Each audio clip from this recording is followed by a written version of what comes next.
Ma patrie, c'est la vérité, disait Lamartine. Aussi, au moment où on voit les extrémistes fleurir de partout, la xénophobie, au moment où on voit la haine, où on voit certains se recroqueviller, au moment où chacun veut garder sa portion de terre, alors que la terre elle-même est devenue un grand village planétaire, comme on dit, il est normal, mais il est indispensable, il est même vital que nous parlions des replis identitaires, de la haine des étrangers dans les pays africains.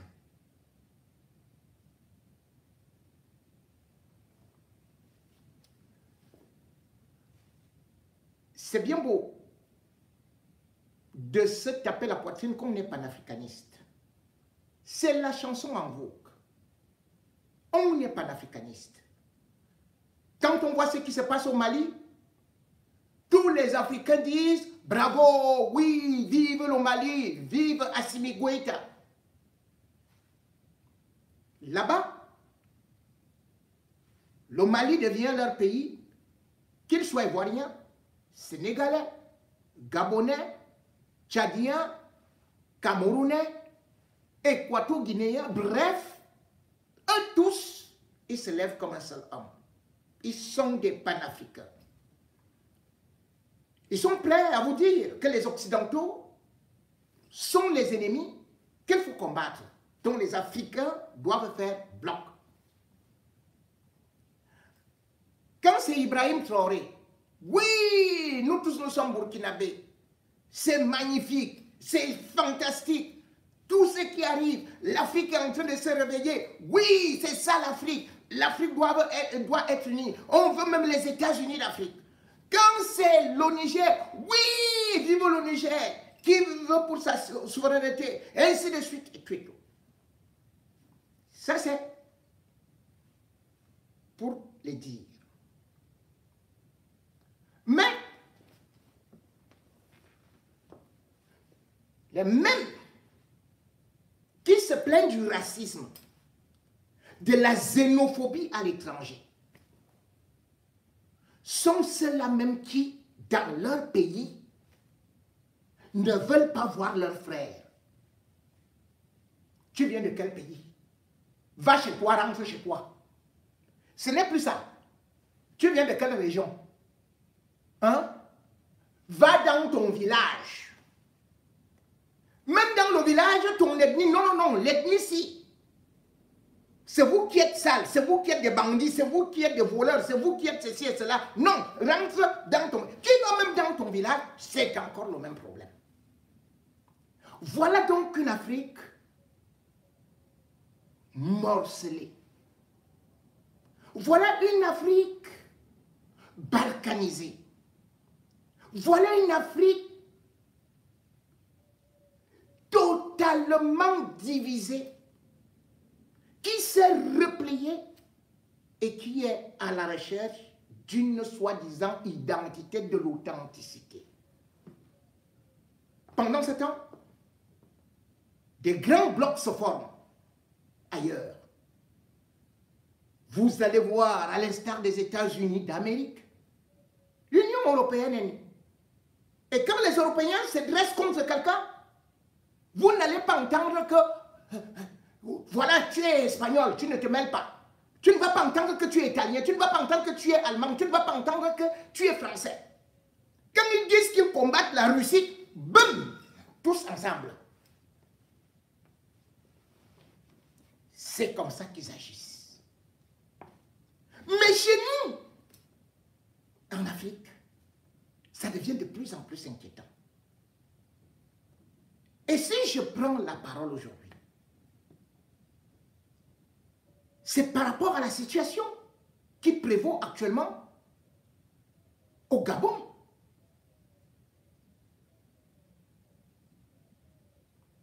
Puis, je n'accuserai pas les Gabonais de xénophobie, puisque c'est une grande généralité si je le fais.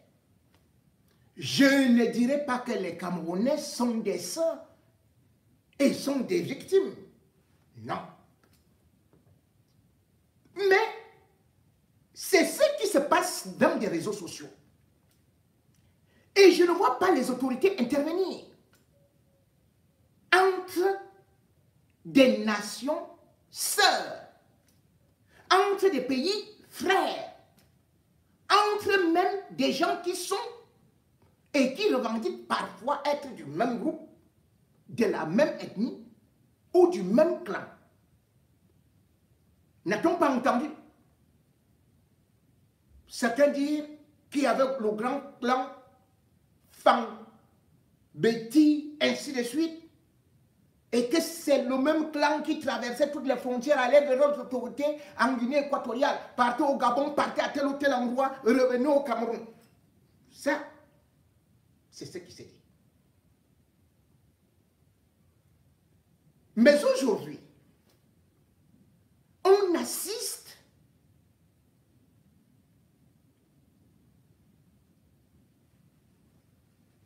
à des situations dangereuses, à des accusations dangereuses.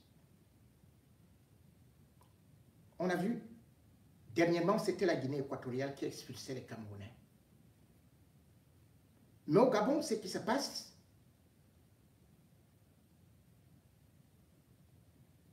c'est aussi très grave. Et personne n'intervient. On laisse la situation pourrir. Et même quand j'ai posté que Gabon, j'ai juste posé la question, certains sont sortis. Oh, va t'occuper des choses de ton pays. Oh, va t'occuper de ceci. Oh, ça ne nous regarde pas. Oh, ceci et cela. Occupe-toi de ceci et cela. Tiens, tiens.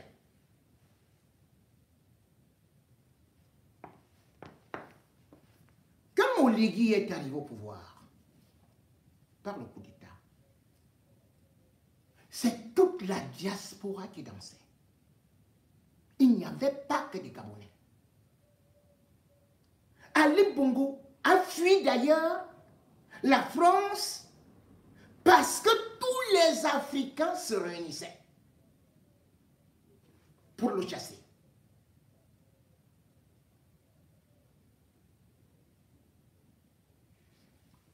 La plupart des mouvements aujourd'hui qu'on voit en Europe, c'est des combattants, des activistes, des journalistes, des défenseurs des droits de l'homme venant de tous les pays.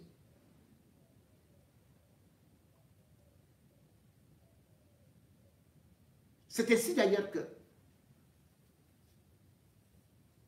l'une des plus grandes combattantes de la diaspora, c'est une Gabonaise, Général Barade. Elle est de tous les combats. De tous les combats.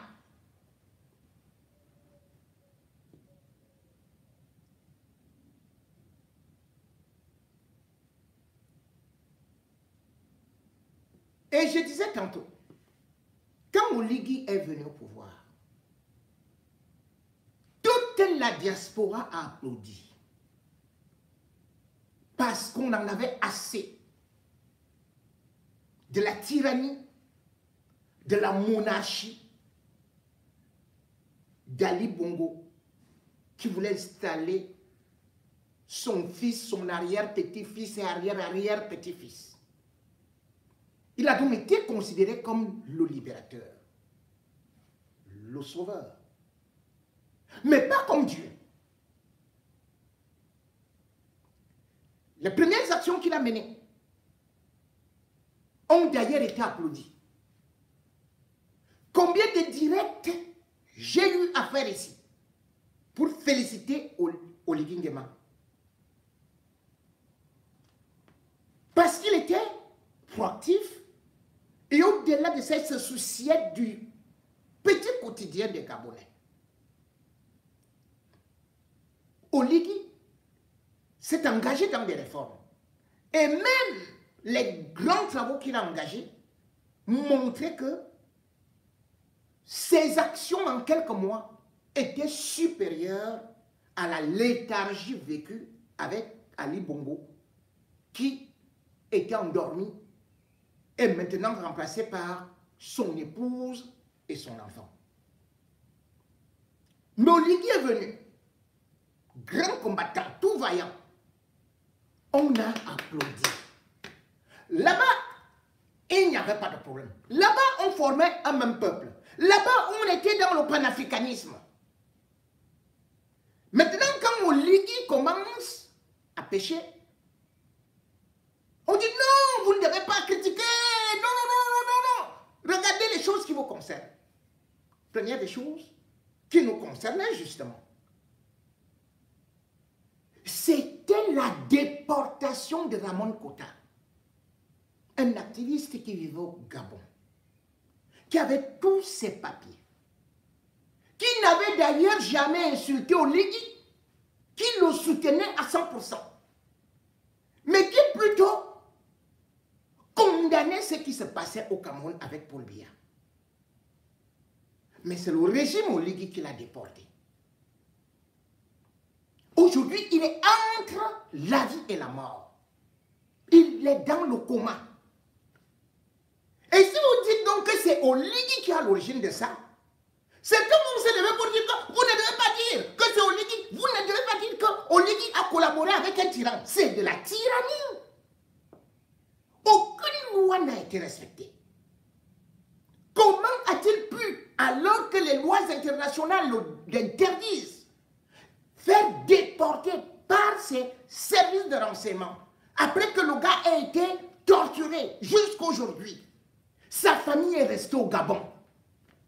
Quand nous avons commencé à dire ça, on a dit non, non, non, non, ce n'est pas ça. Mais il y a des Gabonais intellectuels, défenseurs des droits de l'homme, activistes, qui ont condamné cela. Oligui a été élu à près de 95%. C'est-à-dire, le peuple gabonais était très content de ses actions. On a pu voir comment est-ce qu'il voulait relever l'agriculture, on a vu comment est-ce qu'il voulait offrir le bien-être aux populations, on a vu comment il achetait des engins pour offrir à des personnes en difficulté ou en état de handicap. C'était louable. Mais autre chose, Oligui a proposé des taxis aux jeunes Gabonais. Et parce que Mbamoun, homme d'affaires, comme aussi il y a Faubert,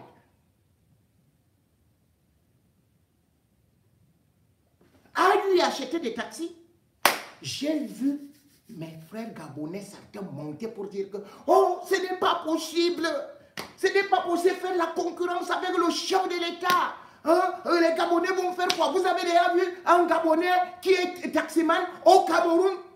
Tiens, tiens. Taximan? Est-ce vraiment c'est un grand métier pour la jeunesse?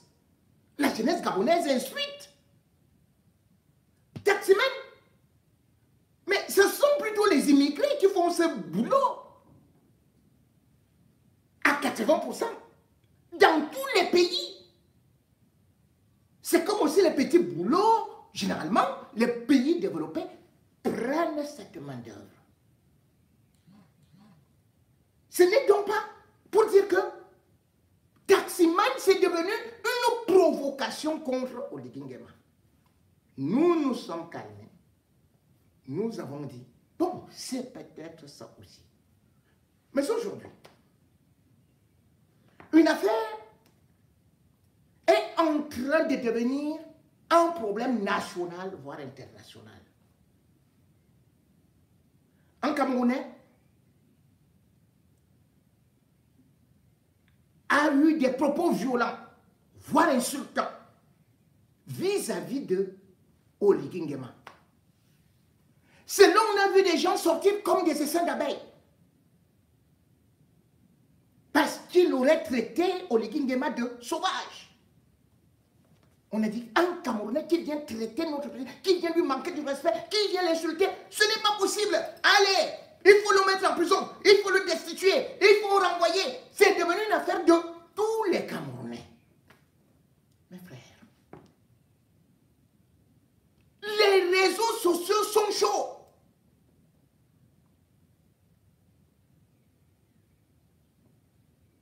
Et Oligui aurait donc été insulté. On lui a manqué de respect. Mais est-ce qu'un Camerounais s'est levé subitement comme ça pour aller insulter Oligui? Et puis, nous sommes ici en France. Nous étions dans les rues de Paris avec la ministre Laurence Ndong. On défilait dans les rues ici pour insulter les présidents français.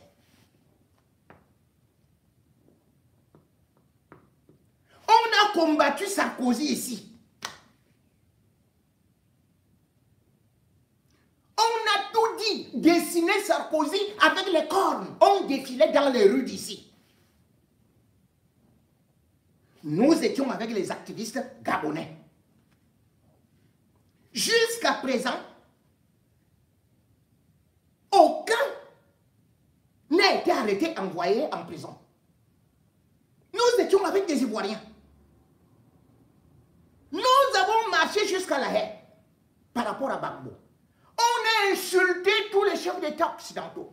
Et jusqu'à aujourd'hui, ceux qui disent qu'ils sont des panafricanistes, qui soutiennent la Russie, ils sont installés en France. Hein. Ils insultent, ils traitent Macron de tyran, des dictateurs, de tous les noms d'oiseaux. Aucun n'a été arrêté, aucun n'est allé en prison.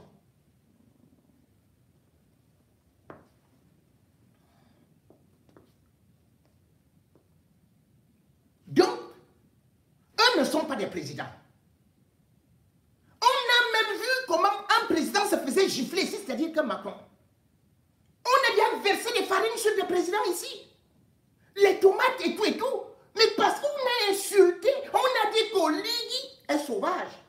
Et on va d'ailleurs voir s'il ne plaît pas. Et tout un pays s'élève, les réseaux sociaux deviennent incendiaires. Quand je dis tout un pays, c'est pour dire ceux qui squattent les réseaux sociaux.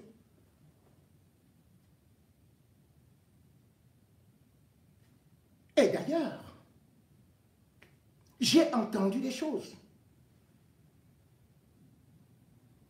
Que mais, tiens, on ne peut pas venir nous manquer du respect chez nous. Et ce qui est extraordinaire, c'est ceux qui parlent de chez eux, vous allez voir eux-mêmes leur visage. Eux-mêmes, ils ont des origines étrangères. Mais ils viennent maintenant donner des leçons. Et ce qui est extraordinaire, c'est que c'est le peuple gabonais, ce n'est pas une action isolée. Ce monsieur avait sa maison. Il a lu ses biens, pas en tant que voleur. Il est enseignant au Gabon depuis plus de 20 ans. Il a eu la nationalité. Mais il a formé des milliers de Gabonais. Il n'a rien. Il n'a jamais insulté personne, n'a tapé personne. Il n'est pas un voyou. Mais il se retrouve dans les mêmes problèmes que les autres Gabonais. Quand on est naturalisé, on ne va pas dire que oh, comme tu es de telle origine, donc tu dois partir. Ah! Cela veut dire que tous les Noirs qui sont ici, les Français vont les chasser. Tous les Arabes qui ont la nationalité ici, dès que tu critiques Macron, allez, on te chasse. Les Français blancs te prennent, ils disent que non, tu ne peux plus vivre là-bas. Il s'est plaint d'un problème où il revendique ses droits. Sa maison a été cassée. Il n'a pas été indemnisé et il n'est pas le seul. 1500 Gabonais se trouvent dans cette situation. Ils pleurent, ils sont dans les rues. Les Gabonais m'ont contacté pour ça. Que pardon, parle de notre situation. Qu'est-ce qu'Oligui nous fait dès qu'il a été élu? Et la première des choses, c'était qu'il a laissé Ali Bongo et son épouse, qu'il disait pourtant qu'ils avaient beaucoup volé. Et par la suite, maintenant, nous, on est des pauvres. On est en train de nous casser partout, sans nous indemniser, sans nous reloger. J'ai eu ces vidéos que je n'ai même pas publiées.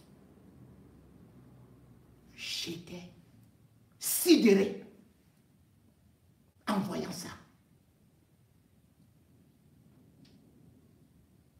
C'est là qu'on était violents, des Gabonais. Et d'ailleurs, je vais vous montrer ça. C'est-à-dire qu'on ne dit plus que c'est un problème gabonais. C'est un problème de déguerpissement, comme il y en a également au Cameroun. Et ce déguerpissement-là, on va vous dire qu'on va créer une cité administrative. Mais tout le monde sait comment ça se passe. Puisque dans cet endroit-là, il y avait déjà eu des déguerpissement. Et curieusement, on a aussi vu dans un autre endroit, il y a eu des déguerpissement. Et qu'est-ce qu'il y a eu derrière? La construction d'un hôtel. Alors qu'on dit que c'est pour l'État et que cette utilisation des terres devrait faire ceci et cela. Mesdames et messieurs, la situation au Gabon, qui est le paradis pour certains, voici donc ça. Quand ils vous disent, rentrez chez vous, aucun Gabonais ne vit au Cameroun. Je dis, mais c'est pas possible. Allez demander à Annie-Flore Bachelet-Lys, l'une des grandes voix du Gabon. Elle n'a jamais accepté les injustices. Cette brave femme, moi je l'ai connue où? Au Cameroun. Dans un cabaret où elle chantait chez mon amie Nana Payon. Comment peut-on dire qu'aucun Gabonais ne vit au Cameroun? Lorsque vous savez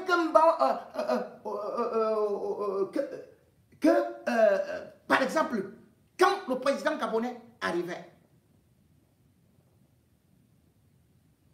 il est parti au Hilton avant de rencontrer Paul Biya. Nous étions en décembre 2023. À l'hôtel Hilton, il a rencontré des Gabonais. Le grand opposant Mbaoban, il se soignait où? Il était au Cameroun, au CHU, après avoir fait tous les hôpitaux du monde. C'est même au Cameroun qu'il est mort le 12 juin 2015. Il parlait de l'hospitalité camerounaise.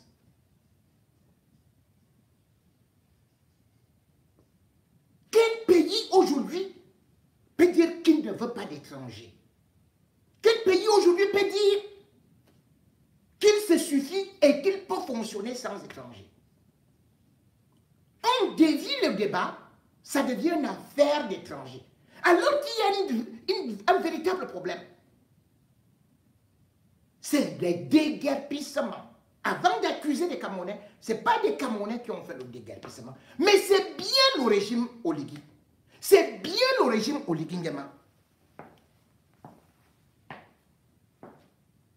Or, la loi demande que quand il y a des déguerpissements, il y a des conditions, c'est-à-dire qu'il faut d'abord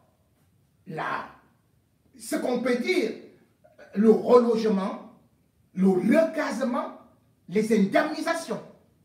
Y en a-t-il eu? J'en doute. De toutes les façons, suivez d'abord comment l'affaire a commencé. Et vous comprendrez donc que, loin de ce qu'on est en train de vous dire que les Camerounais ont fait trop, ils sont partis insulter Oligui Nguema, regardez ce qui se passe. C'est d'abord les Gabonais eux-mêmes qui sont dans des problèmes parce qu'ils ont aussi subi les mêmes injustices. C'est des misérables. Un gouvernement désignable, un gouvernement incapable d'donner des gens l'accès à l'eau potable, l'accès à l'énergie. Ce sont les objectifs de notre droit. Et ce gouvernement a train lui-même fabriquer des trucs, des achutes. Et nous allons nous battre pour faire tomber ce régime-là. C'est un Gabonais. Ce régime-là mourra tellement. Ça ne peut pas continuer comme ça. C'est vous qui avez l'argent, c'est vous qui avez la maison, c'est vous qui avez les voitures. Et vous prenez même les abris des pauvres. Vous prenez la commerce, vous prenez la honneur, vous prenez la dignité. Allez-y dire à votre autorité que nous ne sommes pas d'accord. Nous l'avons soutenu dans sa politique. Mais cette politique-là, elle est digne. C'est pas la politique des frères, vous prenez la dignité. Allez-y dire à votre autorité que nous ne sommes pas d'accord. Nous l'avons soutenu dans sa politique. Mais cette politique-là, elle est digne. C'est pas la politique des frères libérateurs. C'est la politique des dictateurs, des impérialistes. Un plutocrate de gens. Dictateurs, impérialistes et tout. Voilà. Ali Bongo qui va l'avait dit. Qui laissera heureux que lorsque les Gabonais seront heureux. Qui laissera fier de sa politique, de lorsque cette politique sera profitable. À l'ensemble de tous les Gabonais. Regardez la politique des plus contrôlés en matière de logement, en matière d'éducation, en matière de santé, en matière d'accès. C'est pas un Camerounais qui parle là. C'est l'énergie. Il va laisser les rats, les incapables. C'est un Gabonais. Ils ont profité de notre leadership pour être élus. Parce que nous sommes les fils des quartiers sous-intégrés.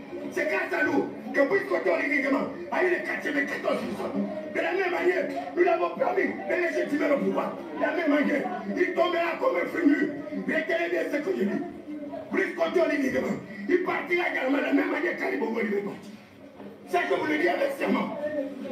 Il va dépasser Bongo, il va dépasser Ali. Un enfant qui est arrivé hier au pouvoir, nous venons déranger les Japonais. Laissez La presse est Donc il a carré d'être investi pour venir déranger les gens. Mais c'est pas possible ça. Hein? Oligui ne peut pas faire ça. Oligui ne peut pas faire ça. Tu trouves normal que tes propres agents la gèrent. Ils habitent dans un quartier, on les chasse. Hein? On chasse les policiers, on chasse les gendarmes qui louent. Il fallait mettre en place une bonne procédure. On ne refuse pas le déménagement, mais on refuse la procédure. Les gens meurent par arrêt cardiaque. Toi aussi, Oligui, tu ne peux pas faire ça. Tu ne peux pas faire ça. Il faut arrêter de casser comme ça. Mets une bonne procédure en place. On ne refuse pas les partis, mais on refuse la procédure, elle n'est pas bonne. La procédure n'est pas bonne. Oligui, qu'elle aime bien, qu'elle aime bien, qu'elle aime bien, qu'elle aime bien, qu'elle aime bien, qu'elle aime bien, oh, qu'elle aime bien. Jesse Yawa, qu'elle aime bien, Jesse Yawa. Bonjour, moi c'est Nguema Marissa, j'ai 28 ans, mon père est 70 ans. Il s'appelle Nguema. Elle s'appelle Nguema. Il allait au Maroc faire des études pour être ingénieur en informatique. Comme le Gabon appartenait au régime d'avant, il est venu avec ses diplômes, il n'a jamais travaillé. Je passe par le canal du mannequin pour télé pour vous expliquer la situation que nous vivons actuellement. Mon père, comme je disais, il est arrivé au Gabon, il n'a jamais travaillé par rapport à ses diplômes, il n'a jamais eu de travail. L'intelligence qu'il a eue, il avait, à l'époque, les Chinois faisaient travailler le bambou de Chine. Il a conçu son premier bar en bambou de Chine. L'argent du premier bar, là, il a changé le bambou de Chine, il a mis ça en planche. Jusqu'à, il a changé, il a mis ça en dur, derrière l'Assemblée. L'investissement et l'intelligence que Dieu l'a donné, comme c'était pas un homme qui fait les courbettes, aller demander les gens de l'argent. Il a investi par rapport aux bénéfices, conçu des lavages, il a conçu des maisons, il a tout mis en location. Du jour au lendemain, on vient lui dire qu'il n'a plus accès à ses propriétés, qu'on doit casser parce que apparemment, on les a donné l'argent qu'ils n'ont jamais reçu. Moi, je suis venue au Gabon, j'avais 3 mois. 3 mois, jusqu'à 20 ans, j'ai vécu derrière l'Assemblée. Je n'avais jamais écouté que mon père avait été payé par rapport à la casse qui a commencé à se faire tous ces derniers jours. Ils sont arrivés avant-hier, venus nous dire qu'ils nous donnent 48 heures pour libérer, pour dégager. Qu'on a reçu l'argent ou qu'on n'a pas reçu l'argent, on doit dégager. 48 heures. Ils sont venus avant-hier à 15 heures pour nous donner 48 heures. Ils sont venus hier à 15 heures. Venir commencer à casser. Je ne vois pas pourquoi d'avant-hier à 15 heures à hier à 15 heures, ça fait déjà 48 heures. Moi, je n'ai pas fait d'école. Peut-être que je n'arrive plus à compter. Mais c'est ce qui se passe actuellement derrière l'Assemblée, derrière l'ambassade de Chine. Mon père, il n'a nulle part où aller. On n'a nulle part où aller. On se retrouve à la rue. Quelqu'un qui a investi se retrouve aujourd'hui à la rue, son domicile, comme s'il n'a jamais investi de toute sa vie. À 70 ans, on le demande de recommencer. Il recommence où? Il va commencer par quoi? Aujourd'hui, c'est le 5. Il était censé prendre l'argent des locataires. Mon père là-dedans. Il y a les petits-fils, il y a les petits-filles. Tout le monde a compté sur les loyers de mon père. Mon père a toujours été là pour la famille. Et bien sûr, je vais pleurer l'aide du président de la République, Papa Oligui, pardon. Aide-nous. Ils ne nous ont même pas laissé l'opportunité d'enlever les choses. Dans les maisons, ils ont cassé, ils nous ont sauté comme des chiens, comme des rats, comme des bas du pied. C'est comme si on avait pris l'argent à quelqu'un. Ou bien c'est comme si on devait quelqu'un, Papa Oligui. Aide ton peuple, ne laisse pas dehors, pardon. Je suis arrivé ce matin. J'aurais pu arriver plus tôt, mais c'était comme ça. J'ai rentré hier nuit après un voyage à l'étranger. La deuxième chose, c'est que je ne suis pas venu faire la politique. Je me connais, je fais la politique. Et j'assume ce que je fais. Donc je ne suis pas venu biaiser en faisant une petite récupération de 20%. Je suis venu vous écouter, vous entendre, et voir de quelle manière je vais mettre à vos côtés pour revendiquer vos droits. Moi, je ne suis pas venu dire voici l'eau, ce n'est pas le besoin de l'eau que vous avez. Le besoin que vous avez dit, c'est que vous allez appliquer beaucoup, vous allez dire beaucoup comment l'État fait pour donner vos droits. Donc, ce à quoi moi je m'engage, moi, là présentement, c'est prendre pour vous des avocats, que je mets à vos côtés, qui vont vous aider à monter les dossiers et à revendiquer vos droits. Deuxième chose, je vais en parler publiquement. Parce que je ne peux pas parler sans avoir vu des. Je vais en parler publiquement. Parler pourquoi? Le rôle de l'État, c'est protéger ses enfants. Le rôle de l'État, c'est trouver des solutions à ses enfants. Quand l'État veut se développer, l'État a raison de se développer. On ne se développe pas contre la population. On se développe avec la population, pour la population. Et quand on prend une décision, on dit qu'on va t'enlever d'ici, il faut que tu rentres là. Ce n'est pas la première fois. On a fait la voie de contournement. On a fait comment? On a discuté avec les populations comme ça. On a dit, toi, ta maison, elle est sur l'emprise. On va t'enlever d'ici. On a négocié avec la personne, on a évalué sa maison, on a payé la maison avant de casser. D'autres populations préféraient des logements. On a construit le logement, c'est là, c'est visible. C'est vrai, c'est vrai. Ça a été fait avec le monde. C'est vrai. Ensuite, concernant Terre Nouvelle, PK7, on doit enlever les populations pour faire les canalisations, empêcher les inondations. On a construit des maisons, 1000 maisons, en attendant donc qu'on amène les populations là-bas. On ne peut pas casser sans dire aux gens où ils vont. Ce qui se passe ici, ce n'est pas un tremblement de terre. Ce n'est pas un tremblement de terre pour dire qu'on est en guerre. Personne ne peut savoir, c'est plus une guerre ici. C'est un gouvernement qui met les populations dehors. Je suis désolé, je fais la politique. Et je ne suis pas là pour faire un meeting. Je suis pour voir. Demain, je vais parler de ce dossier-là. Demain. Mais en attendant, je prends 3 avocats pour être à vos côtés, individuellement, pour dire quelle est la situation de chacun. J'ai écouté le ministre. Il a besoin de huissier de justice. Un gouvernement n'agit pas comme ça. Un gouvernement a des archives. Ce n'est pas l'huissier de justice qui va dire qu'avec un nom, il y a des archives d'un gouvernement. Donc, où il y a des archives, où il n'y a pas d'archives. Et s'il y a des archives, ça ne concerne pas tout le monde en même temps. Ce sont des situations individuelles, chacun a son dossier. Ce qui s'est passé là est inhumain. C'est inhumain. Moi, je le dis, c'est cruel. C'est cruel. Je fais les meetings, je sais plus pourquoi. Parce que je ne voulais pas que demain, l'année que j'ai parlé à la télévision, sans être d'abord venu ici. J'en ferai une affaire. J'en ferai une affaire. Nous sommes là en présence de Gabonaises et de Gabonais. On n'est pas là dans l'élection. L'élection est finie. Maintenant, on gère l'État. Et quand on gère l'État, on gère la population. Je vais rappeler ça simplement. Je sais ce qui se passe ici. On ne va pas construire les hôpitaux, les écoles. On ne va pas construire les hôpitaux et les écoles. Écoutez. Ça, là, on enlève des populations pour construire leurs propres immeubles, construire leurs bâtiments, pour faire la spéculation immobilière et foncière. Pourquoi on n'a pas commencé là où c'est loin? Ils cassent pour construire leurs immeubles. Ce dossier a commencé sur Omar Bongo, Ali Bongo a continué. Les Libanais veulent des terres pour construire leurs immeubles. Les Libanais veulent les terres pour construire leurs immeubles. Et ceux qui ont soutenu, ceux qui ont financé, maintenant on peut l'avoir la contrepartie. Et donc au détriment des Gabonais et des Gabonais. Donc moi j'en parlerai que je prends les avocats. On peut trouver, on amènera l'eau, etc. Mais le besoin maintenant, c'est vous aider avec des avocats, pour vous aider à défendre vos droits. Ce n'est pas normal. Moi, quand je parle, j'ai la famille qui est des gens. Ma famille, c'est la femme, c'est mon oncle. Tous ces enfants sont nés là. Aujourd'hui, il ne sait pas où aller. C'est mon cousin. On a détruit sa maison. Les parents, c'est un fait. On a détruit. Même chose qu'on fait au Cameroun, hein. On détruit les maisons des gens. Je sais de quoi je parle. Certains veulent même récupérer le terrain de l'université pour faire les immeubles.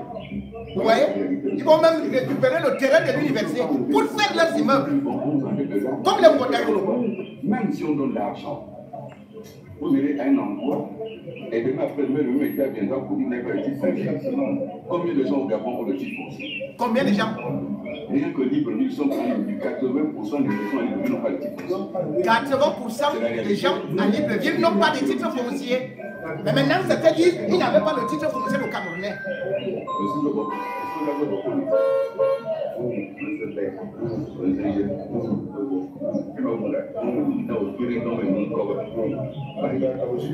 Là, c'est en langue. Je voulais donc, tout en continuant à vous faire écouter cette vidéo, parce que c'est une situation rocambolesque.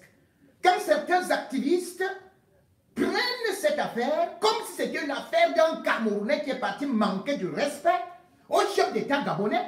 Mais non! Si je suis ici, en France, là où je suis là, on vient, on casse ma maison. Après, les gens vont me dire que je ne dois même pas me plaindre, je ne dois même pas dire que Macron est un dictateur, que la France est un État xénophobe ou raciste. Est-ce qu'on peut venir ici détruire ma maison? Et là-bas, le problème, c'est que on détruit des maisons pour récupérer des terrains. On va vous dire qu'on va construire les aérodromes, on va construire les autoroutes qui vont ceci et cela. Est-ce que les autoroutes sont plus importantes que ces bébés qui dorment dans la rue? Je vois des Gabonais qui sont là devant l'Assemblée nationale.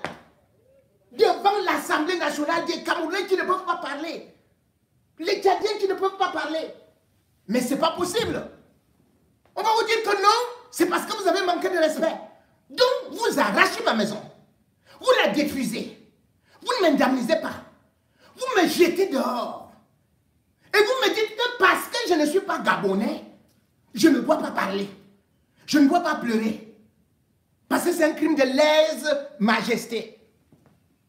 Lèse-majesté parce que un chef d'État devient quoi? Il devient un dieu. Un chef d'État devient quoi? Un messie. Un chef d'État, on ne peut plus jamais pleurer. Et même si on pleure, il y a bien évidemment ce que l'on peut appeler justement la justice.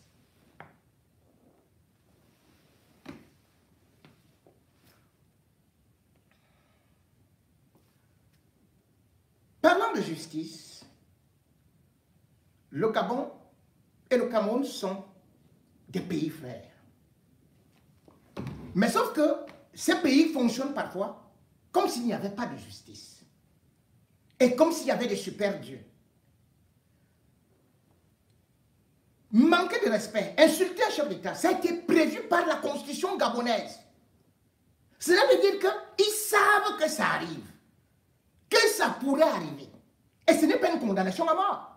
Ni une décision de nationalité. Les articles 157, 158 parlent plus de ce que outrage à chef de l'État, ça vaut 5 ans d'emprisonnement. Point barre. Et 5 millions d'amende. Or ici, cet enseignant qui est installé au Gabon depuis et qui a la nationalité, qui est naturalisé, il a toujours enseigné et il n'a jamais été reconnu dans des mouvements où on dénigre soit le pays d'accueil, soit même le chef de l'État. Il se retrouve dans une détresse. Et même dans la détresse, quelqu'un peut prendre une arme, aller commettre l'irréparable. On va parler des circonstances atténuantes. Ce monsieur, bien évidemment, puisque il s'agit de Tchana Bami, c'est comme ça qu'il s'appelle, était installé depuis là-bas. Et il a d'ailleurs reconnu d'avoir commis un forfait, d'avoir manqué de respect au chef de l'État. Et c'est pour cela qu'on va dire que le faire devient tout simplement une fatwa contre tous les Camerounais. Où a-t-on vu ça? Regardez ce qui se passe sur les réseaux sociaux. Déjà, regardez. Vous voyez les maisons qui sont bien construites?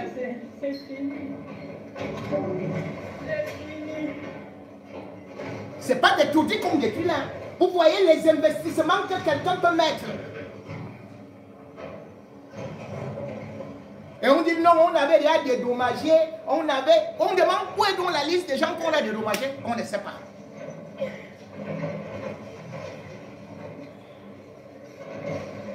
Oui, je reconnais tous les propos avancés dans la vidéo, mais je ne reconnais pas la distribution de la vidéo dans les réseaux sociaux.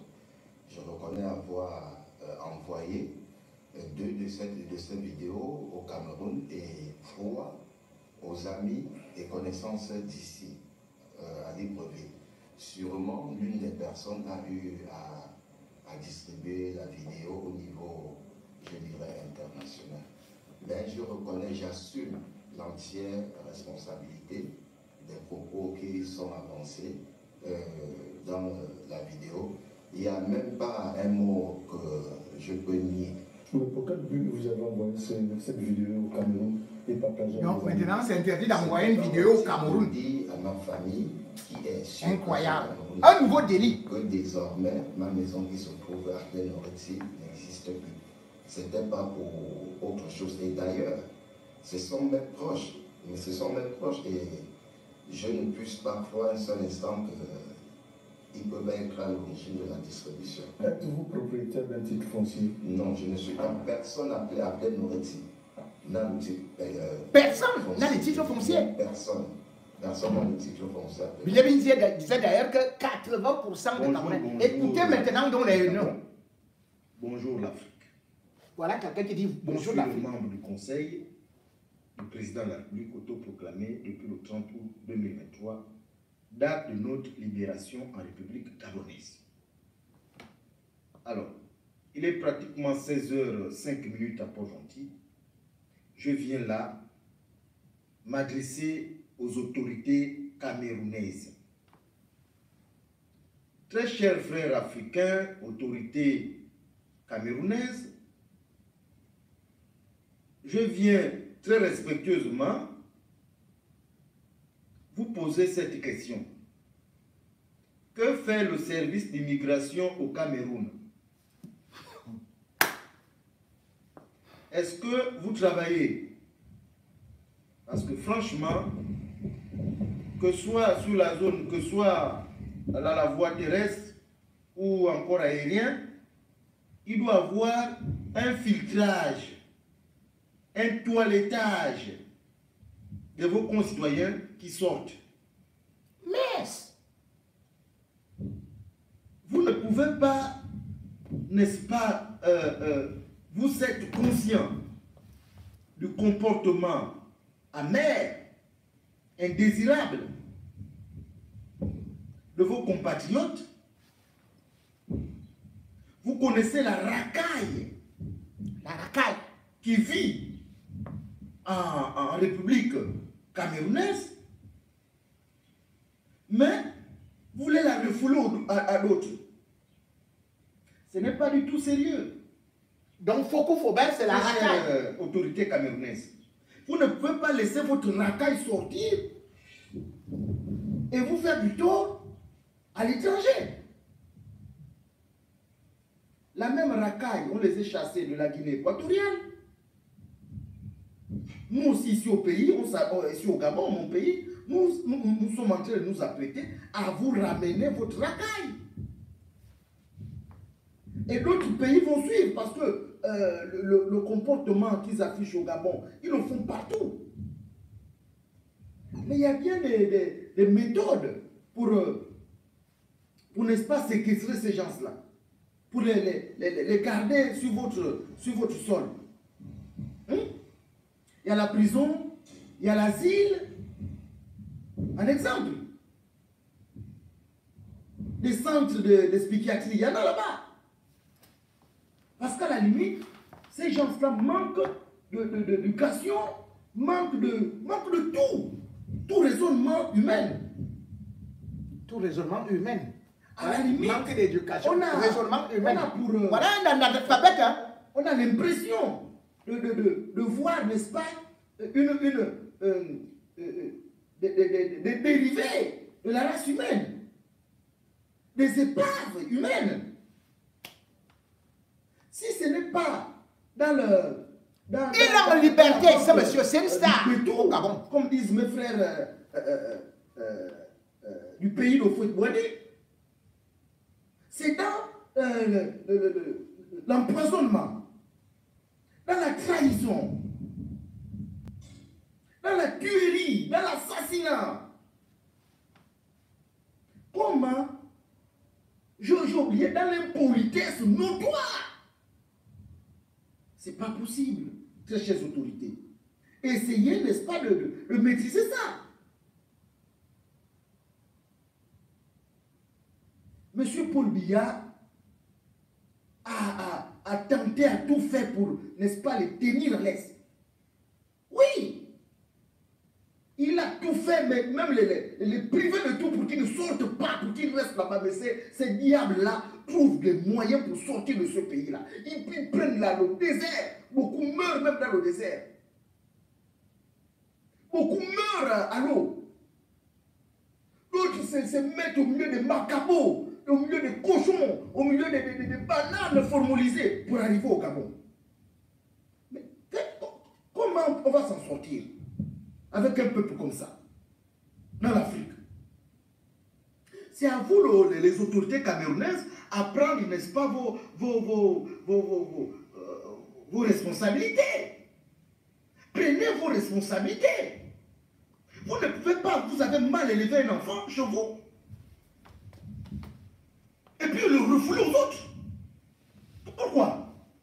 Nous, est-ce que nous, Gabonais, on est responsable de votre éducation? Ou bien est-ce que nous, Gabonais, on est responsable de votre misère? Pourquoi votre frustration, vous voulez la jeter sur les Gabonais? On a seulement de la chance d'être né Gabonais. Hein, au sol, dans un sol et sous-sol aussi riche que celui-là. Et avoir, n'est-ce pas, une éducation décente, digne d'un peuple, de Dieu. Parce que nous, les Gabonais, sommes les enfants de Dieu. Voilà encore un pays où, n'est-ce pas, on a vu même des grands hommes, hein, comme Cousteau, hein, écrire des lettres au pape, que tout le monde entier devrait, n'est-ce pas, s'incliner devant le Gabon. Il sait de quoi il parle. Alors, ce n'est pas une racaille camerounaise qui va empêcher le Gabonais de vivre bien chez lui. Moi, je me rappelle dans les années, on va dire quoi, 86, des années 80 en Émon. Mais allez-y voir. On n'avait pas besoin de vos nourritures ici. De votre sale nourriture empoisonnée. On n'avait pas besoin de ça ici. Mais quand vous avez commencé avec l'immigration au Gabon en outrance, parce qu'avant on avait des Camerounais assez quand même raisonnables qui venaient au Gabon, assez assidus, qui venaient au Gabon. Comme la famille, je ne veux pas citer le nom, en face de Chasselé, le ministre Chasselé, au PK8 là-bas, au PK9. Hein? Il y en a tant d'autres qu'on peut citer. Ça, c'était des gens tranquilles. J'ai connu aussi beaucoup qui ont fait des enfants dans ma famille, mais c'était des gens tranquilles. Mais après 90, la racaille camerounaise qui est arrivée au Gabon, nom de Dieu, reprenez votre racaille. Et monsieur Maurice Kamto, la jeunesse camerounaise, à petite pion, les Camerounais conscients qui ça souffre. Pas comme les ignares là, les dérivés humains là, qui mangent les caca. Ils disent non, je ne mange pas les caca. Hein? Ils se lavent les pipis. Ils disent non, je ne me lave pas les pipis. Ils hument l'odeur du pété. Ils disent non, c'est de la fraise. Ça, c'est le Camerounais. Monsieur Maurice Kamto, je vous en prie, si jamais il arrivait que vous preniez le pays Cameroun à la tête, que vous devenez président de la République du Cameroun, le premier décret, c'est de récupérer votre racaille, la ramener chez vous. Vous êtes 2 ou 3 fois plus grand que le Gabon. Vous pouvez les expédier partout au nord, à l'est, au sud, partout là. À Bamenda, à Bafoussam, je ne sais quoi, des coins perdus de chez vous. Monsieur Maurice Kamto, c'est le premier décret. Nous, les Gabonais, non.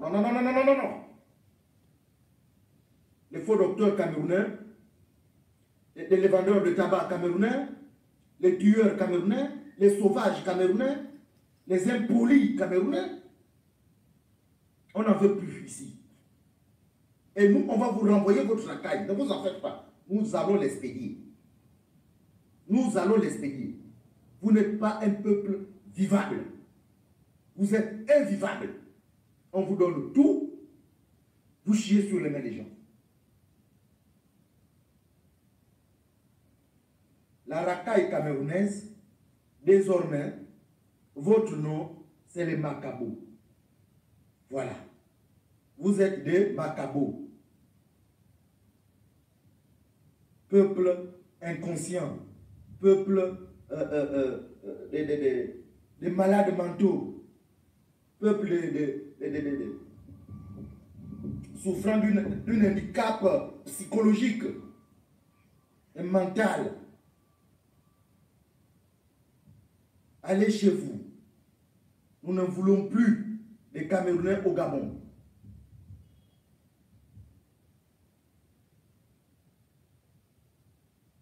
Les gars, vous savez, hein, moi, je suis ici aux États-Unis, je regarde toute l'actualité sur le Gabon. Écoutez l'autre. Alors aujourd'hui, on a eu l'image du monsieur qui a insulté notre président. Il est aux États-Unis. Hein. Là où on tabasse, on... Alors moi, je demande m'adresser aux étrangers vivant au Gabon. Et il faut on poursuit. Les Camerounais. C'est vrai que tous les Trump Camerounais ne sont pas comme ça. Moi, je connais des Camerounais qui sont polis, qui sont... Il est aux États-Unis. Qui respectent les autorités. Mais on n'a pas besoin des Camerounais ou à la limite des étrangers qui ne respectent pas les autorités. Alors ce monsieur a insulté le président, notre président de la République, notre Moïse, genre notre Moïse. Leur Moïse. Alors, je trouve ça quand même incroyable. Il est aux États-Unis, hein. Pourtant le Gabon c'est le paradis. Il t'a donné des opportunités d'investir ou bien de venir, de vivre en toute sécurité, mais tu te permets d'insulter ces autorités-là. Je trouve ça quand même incroyable. Je pense qu'il y a... En fait, d'autres diront c'est la xénophobie, comme on le sait. Or que ça n'a rien à voir. Je pense qu'il y a plusieurs étrangers de ce genre qu'on n'a pas besoin au Gabon et qu'on doit même rapatrier. Parce que c'est quand même incompréhensible. Parce que tu es dans un pays qui t'a donné des opportunités, qui t'a accueilli, tu n'as jamais eu de problème, mais tu te permets d'insulter les autorités. Rien que lui et ce genre doivent rentrer. En fait, lui doit déjà même servir d'exemple. On n'a pas besoin de discuter. C'est-à-dire, tu fais ça comment? Moi, je suis là aux États-Unis, je ne me permettrai, que ce soit encore dans notre pays, je ne me permettrai jamais de manquer de respect aux autorités de ces pays où je puisse aller. Donc les Africains qui défilent là contre Trump, comment tu fais Aux États-Unis, tu n'en fais pas dans un partie. domaine étranger et de manquer de respect à ces autorités? Autorité. C'est incroyable. Ça n'est que rien déjà que pour notre honneur, lui là, il rentre. Pour l'honneur, pas là pour notre président, pardon. Lui là, il rentre. Et pour nous, hein, lui là, il rentre. Il rentre direct, c'est-à-dire, lui doit déjà avoir même interdiction de mettre pied au Gabon. Écoutez. Non rouge, parce que rien ne dépasse la nation. Tu veux de notre président, ça commence par vous. Notre président n'a rien fait. Si tu trouves qu'il y a un problème, qu'est-ce que tu dois faire? Tu saisis les autorités, mais tu te permets d'allumer ta caméra, tu insultes notre président. Ça ne peut pas se faire, c'est pas possible. C'est pas possible. Non, non, non, c'est pas possible. Tu rentres et tu vas servir d'exemple pour les autres parce que l'on a besoin des étrangers polis, des étrangers qui respectent les autorités. Pas les étrangers impolis qui ne respectent pas les autorités. Ah ça non. Ah ça non. Écoutons un peu les propos de regardez le Gabonais. Voici le Gabonais. Regardez. Voici un Gabonais. Regardez vous-même. Bien, alors la famille, voilà tout ce que le Cameroun la famille du Cameroun, les amis et connaissances, les insultes du Cameroun. Nous sommes aujourd'hui le 5 juin 2025. Voilà la maison que j'ai souffert depuis que je suis arrivé au Gabon, l'une de mes premières maisons, puisque j'en ai plusieurs. Enfin, j'ai plus de 2. C'est la marque Beau Président que nous avons voté. Il nous a fait endormir. Il croyait que, enfin, il voulait nous faire croire qu'il était pas comme d'autres militaires, alors qu'il est même l'homme le plus sauvage même de la planète. Voilà alors, voilà ce qu'il a fait. Voilà ce qu'il est en train de faire. Nous n'avons rien eu. Les activistes de la faim, vous êtes contents? Regardez ce que vous avez créé au Gabon. Un vaurien camerounais qui se permet d'insulter notre président. Regardez ce qu'on est en train de traiter notre président de sauvage. Regardez les propos d'un Camerounais. Regardez celui-ci dit qu'il est Gabonais. Voici le Gabonais, le Libanais ici. J'ai construit ma maison. Tu as construit ta maison, tu as un problème, tu pars, tu portes plainte. Tu pars au tribunal, il y a des tribunaux. Voilà un Libanais. Tu es tout un chef d'État. Je crois que le chef d'État n'a pas les gens derrière lui. Imbécile que tu es, vaurien que tu es. Je dis, j'interpelle tous les Gabonais partout, vous attrapez ces enfants pour les bastonner. Écoutez. Vous les bastonnez, vous les corrigez. Je dis bien, vous les voilà corrigez. Le Gabonais. Gabonais 100%. Parce que quand on va bastiller un étranger, c'est là où tous les étrangers vont comprendre qu'on est super. Comme Sylvia. Les Gabonais qui vont venir défendre des propos de ce chien-là. Je dis maintenant, vos culs, la personne qui parle, je vais afficher. Arrêtez de venir avec les faux comptes. Ils disent qu'ils sont polis. Écoutez. Pour vous affirmer, nous montrer qui vous êtes. Bande d'enculés, bande d'enfoirés. Un chien de Camerounais qui s'est permis d'insulter le président, vous êtes là, si vous ne foutez rien. Bande de chiens que vous êtes, bande d'idiots, bande de vauriens. C'est comme ça que vous êtes. On se chamaille contre nous-mêmes, entre moments. Mais quand un étranger insulte le président, personne n'est là pour défendre. Un étranger. Toi-même, tu es quoi? Tu vois que tu es Gabonais là. Si tu es un homme, moi je te défie. On va t'attraper, on va savoir où tu es. Comme on m'a dit le grand André, on va t'attraper. Et tu vas voir ce qu'on va faire. Si tu es un homme, je dis bien, si tu es un homme, pour éviter que tes enfants se font tabasser, si tu es un homme, tu t'affirmes et tu t'affiches tout le monde qui tu es. Et tu envoies ton numéro calmement. Et tu verras le reste. Si tu es un homme, si tu sens que voilà le Gabonais. Voilà le Gabonais. Tu nous dis où tu es. Tu chasse les Africains. Et j'interpelle tous les Gabonais, mes petits du 5e, du 6e, du 3e de PK, ou même Tchadjine Grand. Quand vous attrapez un Gabonais aux yeux bleus, ou bien vous les attrapez jusqu'à son père vient les récupérer. C'est comme ça qu'on va fonctionner maintenant. On ne peut pas. Attendez, qu'est-ce qui ne va pas? Vous êtes est-ce qu'il n'a pas marché? Donc les étrangers viennent au Gabon pour s'enrichir et en plus de ça, vous insultez le chef de l'État. Tu as un problème, tu pars au tribunal, mais tu pars chez les autorités compétentes. Tu ne sors pas sur les réseaux pour insulter le chef de l'État. Et tu n'es pas le seul, vous êtes beaucoup Camerounais à insulter notre chef. Beaucoup, vous êtes beaucoup, je dis bien beaucoup. Parce que même les gars qui font les arnaques, tellement vous passez votre temps à nous insulter les Gabonais, insulter le chef de l'État. Moi-même, j'ai des enregistrements sur ça. Donc faites très attention. J'ai dit faites très attention parce que la partie est là. C'est pas loin. On va vous bastiller d'ici là. Même Sylvia Bongo disait qu'elle est la première Gabonaise. Comme vous dites, ne confondez jamais la pomme de terre à l'Angleterre. Voilà ce Camerounais qui s'est fait attraper par la DGR. Va maintenant dire aux agents de la DGR, je veux mon argent qui est conçu mon argent. Imbécile que tu es. Bonne Bastille là-bas. Faut saluer. Il dit que quelqu'un a insulté, mais vous avez entendu le nombre d'insultes que ce barbare. Ça, si c'est pas aussi les prisonniers qui vont te bastonner là-bas, tellement tu es bête. On va bien te monter dessus, imbécile que tu es. Regardez la bouille de quelqu'un. Enfoiré de merde. Et langue. Bon, maintenant, les mamans cam qui vendaient le poisson derrière l'Assemblée là, les mamans camerounaises qui vendaient les poissons derrière l'Assemblée là, bon, maintenant qu'on a cassé là, vous allez aller faire maintenant la stabilité là-haut. Vous allez aller maintenant prendre le poisson maintenant, ou vous allez maintenant transformer quel quartier en lieu de rencontre pour vendre vos poissons à la presse comme vous avez fait derrière l'Assemblée. C'est quel quartier qui va devenir voilà le pays du panafricaniste au Ligui. Je ne sais pas comment on appelait le pays du panafricaniste au Ligui.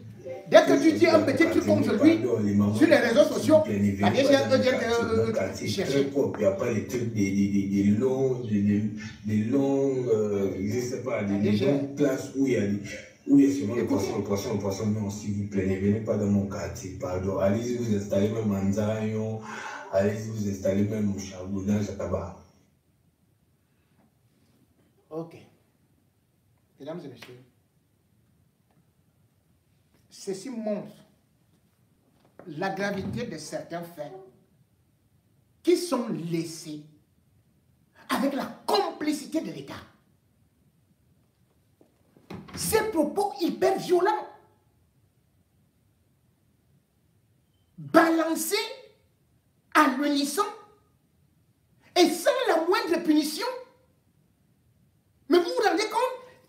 Par exemple, ici en France, même Marine Le Pen n'avait jamais eu de tels propos. Comment est-ce qu'on peut dire ça? Vous vous rendez compte? On parle de la libre circulation des personnes et des biens. Et ils disent que non, rentrez chez vous. Mais est-ce qu'on en avait besoin? Il faut savoir que, au départ, il y avait l'Afrique équatoriale française. C'est pour ça que vous voyez que certains rejetons gabonais, ils sont de toutes les races. Mais après cela, les pays africains ont voulu s'unir. Parce que c'est des petits villages qui ont été segmentés comme ça par les autres. C'est donc en 1959 qu'on a décidé qu'il y ait ce qu'on appelle l'Union douanière équatoriale, qui réunissait le Gabon, le Tchad, le Congo, la République centrafricaine. Le Cameroun n'en faisait pas partie, ne voulait même pas en faire partie. Parce que le Cameroun, avec Amadou Ahidjo, c'était déjà un pays qui était développé. Mais par la suite, Amadou Ahidjo a dit, tendons la main aux autres. C'est ainsi que le Cameroun accepte accéder à ce qu'on appelait l'UDE Cameroun. Ça, nous sommes en 61. Ça devient donc l'Union douanière équatoriale plus Cameroun. C'est en 64 que justement, on va voir que le Cameroun est dans les autres. On va donc arriver sur l'UDA, Union douanière des États de l'Afrique centrale. La Guinée équatoriale, qui était une ancienne colonie espagnole, va accéder à l'UDA en 1985. Et c'est pour cela qu'en 1995, eh bien, on va reformer ça pour que ça devienne donc la SMAC. Et la SMAC, c'est quoi? C'est la libre circulation des personnes et des biens. Des personnes et des biens. Et les Camerounais ont eu, bien évidemment, à alimenter le Gabon, la Guinée équatoriale, pendant de longues périodes. Et d'ailleurs, le Cameroun est séparé avec le Gabon sur une frontière de 298 mètres. Et il y a des mariages et tout et tout. Et voilà ce pourquoi on dit que tous les Camerounais, supérieur au Gabon, parce que celui-ci, en armée, économiquement, en infrastructure, à bien d'égard, le Cameroun est supérieur. Voilà l'autre, voilà donc celui-ci. Qui voulait en répondre parce qu'on a dit qu'il était un gigolo. Je ne prends pas l'aspect gabonaise parce que mon pays natal est inférieur au Gabon. Non. Mais parce que j'aime ma femme, j'aime ma famille. Et puis, à quoi bon avoir deux nationalités dans un foyer? Mieux en avoir une seule. Deux. Pourquoi ne pas prendre ces Gabonaises alors que j'ai fini par tomber amoureux du Gabon? Et pourquoi je tombe amoureux du Gabon? parce que j'ai fini par aimer l'ambiance au Gabon. Au Gabon, il y a beaucoup plus de civisme. Au Gabon, les relations sont plus chaleureuses. Au Gabon, c'est ça Camerounais qu'on dit maintenant, que tous les Camerounais sont des gigolos. Si tu épouses une Gabonaise, tu es gigolo. Au Gabon, il y a plus pour de avoir le facilité papier à s'épanouir et même à prospérer, à réussir. En fait, le Gabon a quelque chose là. Je ne sais pas comment on va appeler ça. Il y a quelque chose de bon au Gabon là, qu'il n'y a pas au Cameroun et qu'il n'y a pas dans beaucoup de pays. Il y a quelque chose au Gabon. Je ne sais pas vraiment trop c'est quoi, mais je ne sais pas si je vais dire un esprit, une atmosphère, une ambiance. Il y a quelque chose au Gabon là qui a le goût. Et j'aime ça. Voilà pourquoi je prends la nationalité. Commencer à dire que j'ai épousé pour la nationalité, c'est tellement. Tu as 24 heures. Il faut supprimer mon fils sur ton compte, mineur en plus. Et pour supprimer là, tu as diffamé mon épouse, qui plus est ta grande sœur, et qui a en autorité sur toi au Gabon. Si je m'arrête là, et je dis, ou tu acceptes le débat, ou bien tu disparais. Sur ce, je vais reprendre maintenant mes cours évangéliques, mes prédications sur les réseaux sociaux. J'en ai terminé avec cet enfant mal éduqué et égaré. C'est ma toute dernière vidéo le concernant. Je serai très bien. Non, reste, je t'en supplie. Je t'en supplie.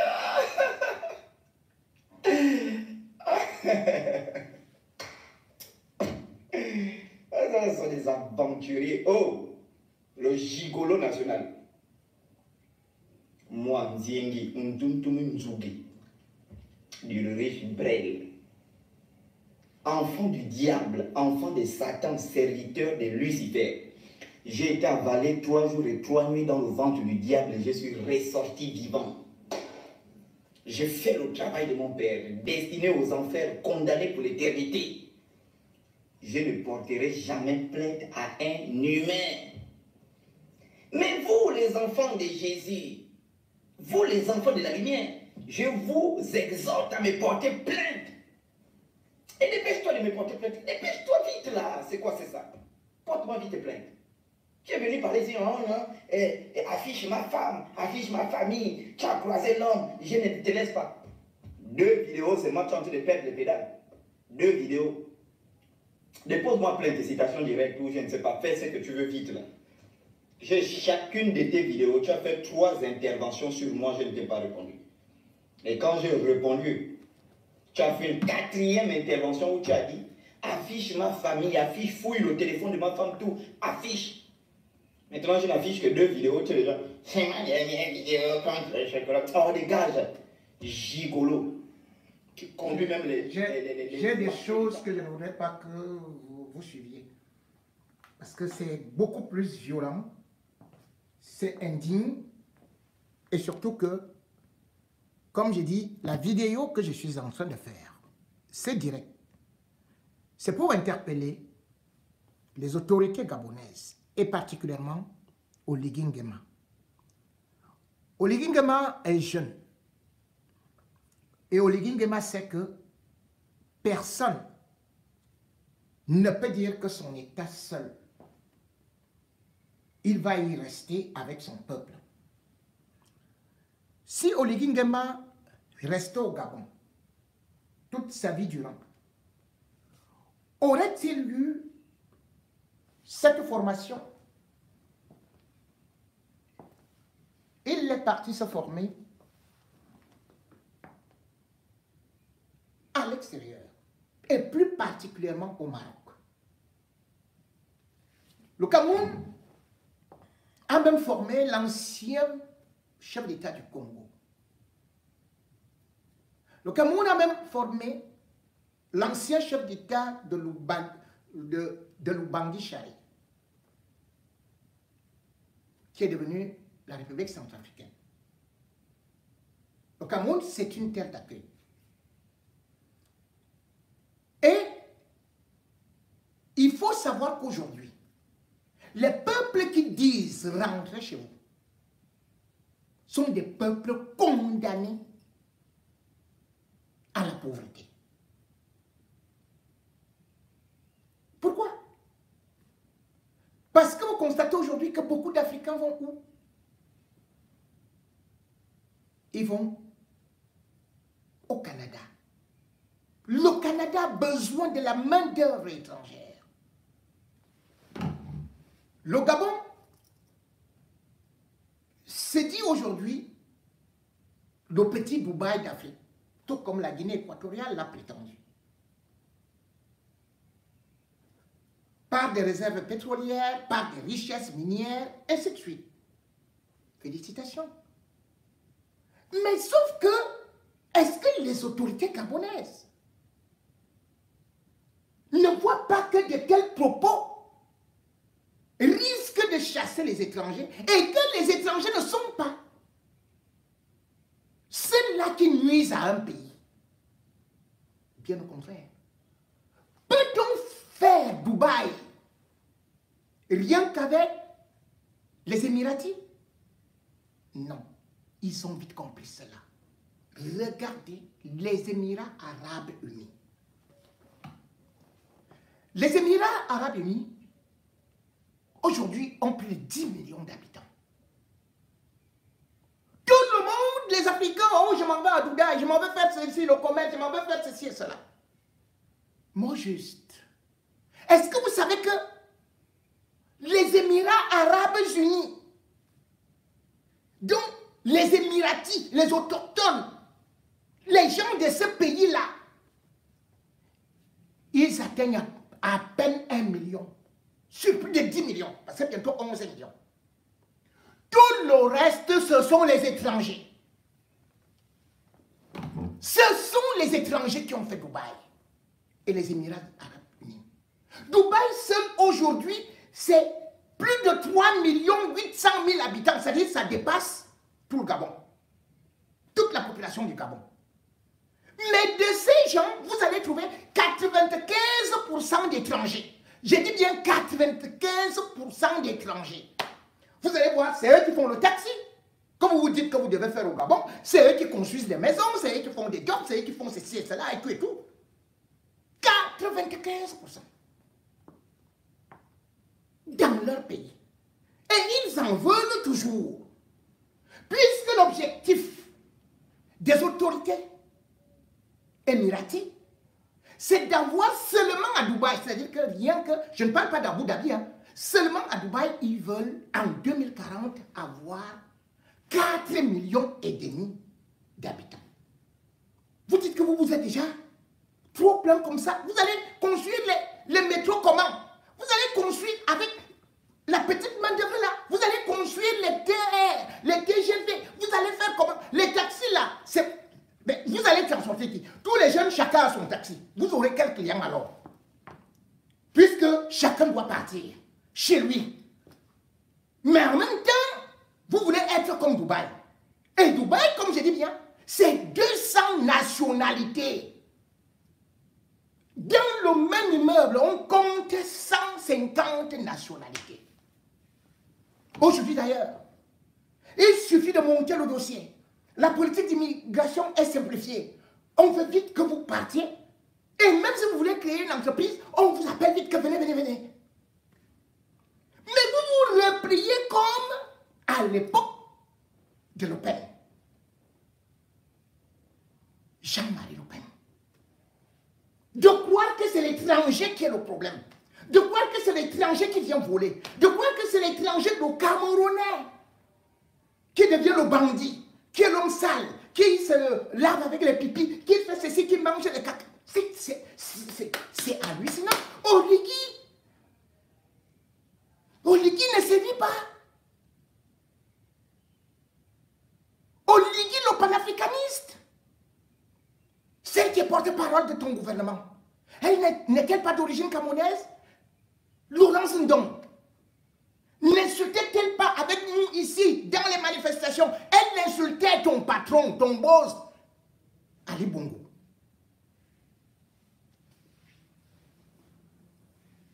Pourquoi Ali Bongo ne l'a pas tué? Pourquoi tu as donc récupéré? Pourquoi tu ne pouvais pas lui dire que oui, un chef d'État, on ne l'insulte pas? Mais en même temps, les Camerounais ont perdu toute crédibilité. La faute à qui? À nos autorités. À quoi sert un ministère des Affaires étrangères? À quoi sert l'ambassade? Puisque l'ambassade du Cameroun au Gabon, c'est plutôt pour chercher à traquer les Camerounais qui sont au Gabon. Ils sont comme des gibiers. Ils sont persécutés. Comment donc les Gabonais vont respecter un tel pays? Ils disent qu'on ne doit pas insulter au Ligui. Mais combien, quand ils font les vidéos, si je les publie ici, ils vont vous qualifier Paul Biya de momie. Le vieux type là qui fait pipi, le machin et tout et tout et tout. Regarde, vampire, zombie et tout et tout. Ils disent ça. Mais ils disent que non, pour Oligui là, il ne faut pas insulter. Il ne faut pas insulter. Parce que lui, c'est le vrai Dieu. Vraiment, il nous a dit à tout faire. Et pourtant, vous avez vu comment est-ce que les autres sont en train de pleurer. Oligui a des possibilités de se défendre. Ne profitez pas d'un nationalisme bizarre qui n'existe même pas pour vous acharner sur les Camerounais. Et quand on me répond, là encore ça devient autre chose. Nous devons, en tant que peuple africain, regarder ce que les autres faisaient. Vous pouviez entendre Patrice Lumumba laisser des mots comme ça? Thomas Sankara pouvait laisser des mots comme ça? Des agitateurs comme ça? Jamais. Des panafricanistes, de Kwame Nkrumah, ou même ce qu'on pourrait appeler même des anglo-saxons. Ils n'ont jamais laissé qu'il y ait une telle haine contre d'autres Camerounais. Oui, on ne peut pas dire la racaille, alors que Fokou Faubert donne des emplois. On ne peut pas parler de la racaille, alors qu'on sait des intellectuels comme celui-là. On ne peut pas dire qu'un enseignant qui est performant dans ses cours, on dit tout simplement que oui, c'est la racaille. Et celui qui parle, qui qualifie cet enseignant de racaille, lui n'a même pas eu de CPE. Et il insulte des Camerounais. C'est aussi la même chose que je devrais dire à d'autres Camerounais. Vous voyez le travail que vous faites? Parce qu'une seule dent pourrit la bouche. Vous arrivez dans des pays, vous faites le caca, vous êtes féman, vous êtes ceci, vous êtes cela. Vous êtes spécialiste dans l'escroquerie, la vente des ossements, le trafic de ceci et cela. Et tout ça retombe parce que vous êtes une minorité. Ça retombe donc sur la majorité des Camerounais qui se battent, qui sont honnêtes, qui font des bonnes choses. Tout cela également, parce que comme je l'ai dit aujourd'hui, le mot camerounais, la nationalité camerounaise est dégradée.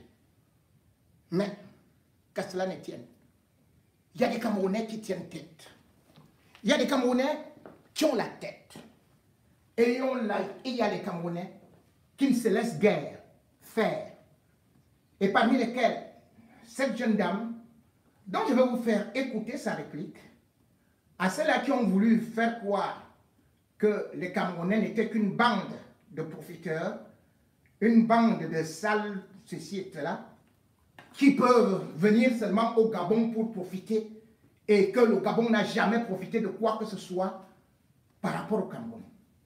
Le Cameroun, c'est aussi ce qu'on peut dire un grand pays. Écoutez. Les bandits m'ont eu dans la nuit. Salut les gars, alors les Nyamatos ont banni mon compte.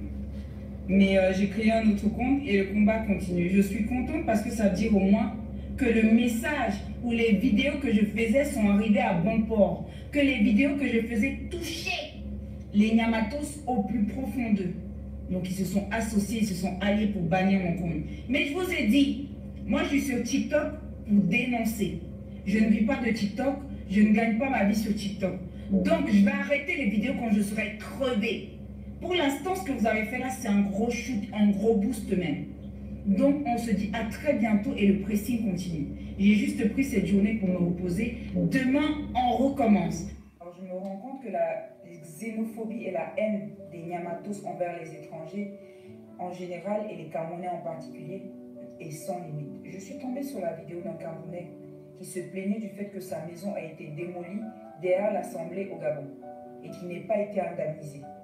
Le monsieur se plaignait que le président qu'ils ont élu, parce que je suppose que c'est un Camerounais qui a la nationalité gabonaise, donc il se plaignait du fait que sa maison a été démolie.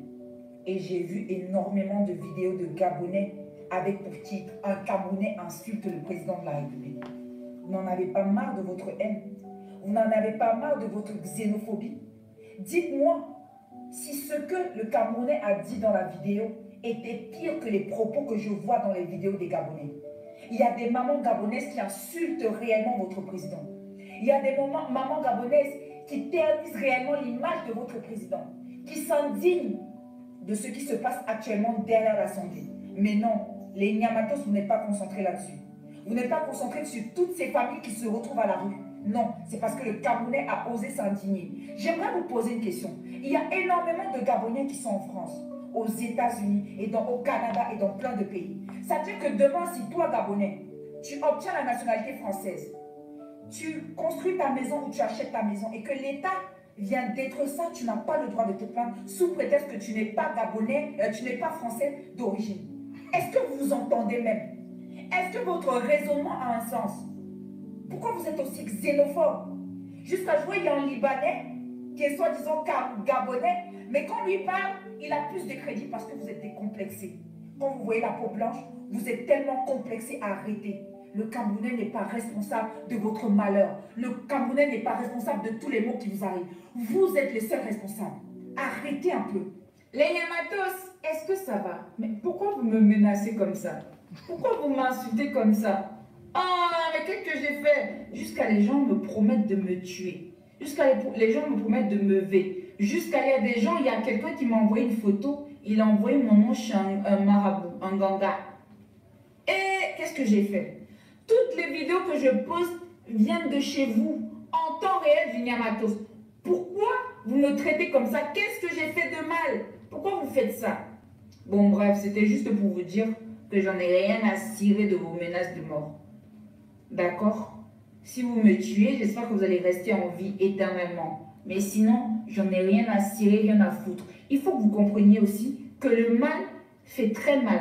Quand vous insultez un pays comme le Cameroun, avec plus de 35 millions d'habitants, avec plus de 10 millions, 15 millions d'étrangers, sachez que vous touchez à la fierté nationale, à la dignité de nombreux Camerounais.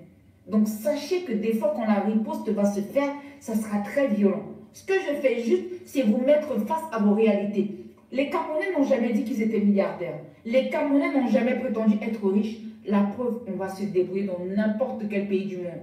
Peu importe le pays dans lequel vous allez vous trouver dans le monde, même le pays le plus enfoui dans la planète, vous allez toujours trouver un Camerounais. On n'a jamais rien prétendu.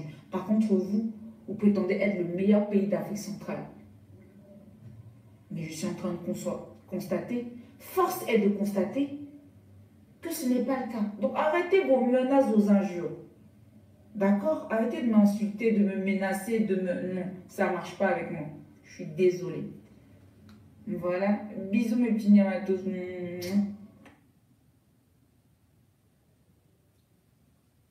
Mesdames et messieurs, c'est vrai que lorsqu'on voit et qu'on entend ce qui se passe au Gabon, on peut être outré. Oui, indigné. Oui, on se sent blessé. Oui, on se dit, c'est pas possible. Comment peut-on négliger les Camerounais de la sorte? Comment peut-on mépriser un peuple de la sorte? Comment peut-on ridiculiser un peuple si respecté de la sorte? Mais la réalité, c'est que tout simplement, les Camerounais eux-mêmes ne respectent pas leurs propres frères. Les Camerounais eux-mêmes, aujourd'hui, sont aussi devenus haineux. Les Camerounais eux-mêmes sont devenus aussi ceux-là qui, lorsqu'ils voient leurs frères, sont d'abord les premiers à dire « va en enfer ».